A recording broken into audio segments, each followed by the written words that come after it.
देखिए आप पंचवर्षीय योजना जो है मात्र 5 मिनट में कैसे याद आपको हो जाएगा, 5 मिनट में कैसे रिवीजन करते हैं। देखिए आपको तो ये 3 चीज याद होगा, जो कि गैप जो 1966 से 1969, दूसरी गैप 1978 से 80 और तीसरी गैप 1992 से 92।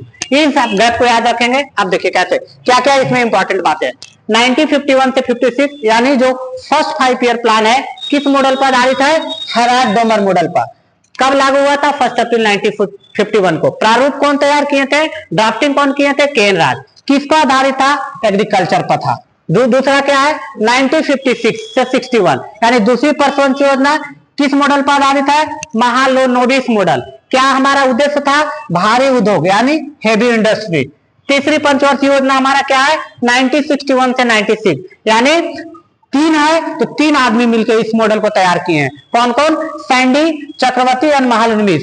3 था तो 3 आदमी मिलकर सैंडी, चक्रवर्ती, महालनोबिस मॉडल। पहला मॉडल किस पर आधारित था, कृषि पर। दूसरा मॉडल किस पर आधारित था, भारी उद्योग पर। तीसरा क्या होगा, दोनों पर, एग्रीकल्चर प्लस इंडस्ट्री। किस पर, एग्रीकल्चर प्लस इंडस्ट्री। चौथा आपका पंचवर्षीय योजना है किस मॉडल पर आधारित है, अशोक रुद्र एवं एल.एस. माने। कौन है, अशोक रुद्र एवं एल.एस. माने। ड्राफ्टिंग कौन किए थे, गाडगिल। कौन किए थे, गाडगिल। इसका उद्देश्य क्या था, स्थिरता प्लस आत्मनिर्भरता, development with stability, development with stability.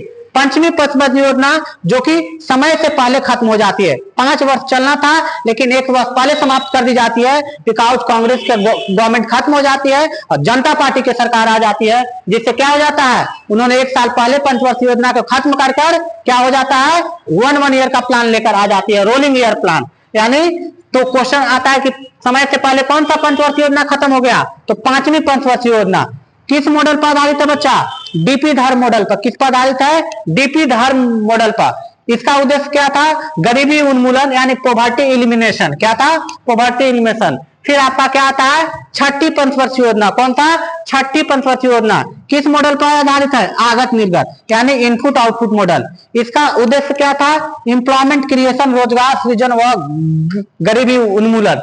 फिर क्या था, 7वीं पंचवर्षीय योजना 1985 से 92, इनपुट आउटपुट यानी आधुनिकीकरण के साथ साथ सामाजिक। फिर आपका कौन सी योजना आती है, फिर आपकी आती है 8वीं पंचवर्षीय योजना 1992 से 97। कौन आते हैं, इस किस मॉडल पर आधारित है, जॉन डब्ल्यू मिलर। कौन है, जॉन डब्ल्यू मिलर। और 8वीं पंचवर्षीय योजना में क्या होता है, उद्देश्य इनका क्या होता है, मानव संसाधनों का विकास करना यानी ह्यूमन डेवलपमेंट के बारे में, ह्यूमन डेवलपमेंट करना, स्किल का डेवलपमेंट करना उद्देश्य होता है। फिर क्या है, 9वीं पंचवर्षीय योजना जो कि 1997 से 2002 तक चलती है। इनका क्या है मॉडल, इनपुट आउटपुट मॉडल। इनका क्या है उद्देश्य, सामाजिक न्याय और समानता के साथ विकास करना। फिर 10वीं पंचवर्षीय योजना क्या है, 2002 से 2007 तक आती है और क्या है, इनपुट आउटपुट मॉडल, सामाजिक और न्याय के साथ, समानता के साथ विकास करना, इसका भी उद्देश्य है। फिर आपका क्या है, आपको 11 पंचवर्षीय योजना 11वीं पंचवर्षीय योजना कर है 2007 से 2012 तक। इनका मॉडल याद रखने की कोई जरूरी नहीं है क्योंकि पूछा नहीं जाता है। फिर क्या है, तीव्र व समावेशी विकास यानी 11 पंचवर्षीय योजना है जो 2007 से 2012 तक चलते हैं, वो क्या है, तीव्र समावेशी विकास यानी rapid inclusive development. Rapid inclusive development का मतलब मैंने पिछले वीडियो में समझा कर रखा हूं।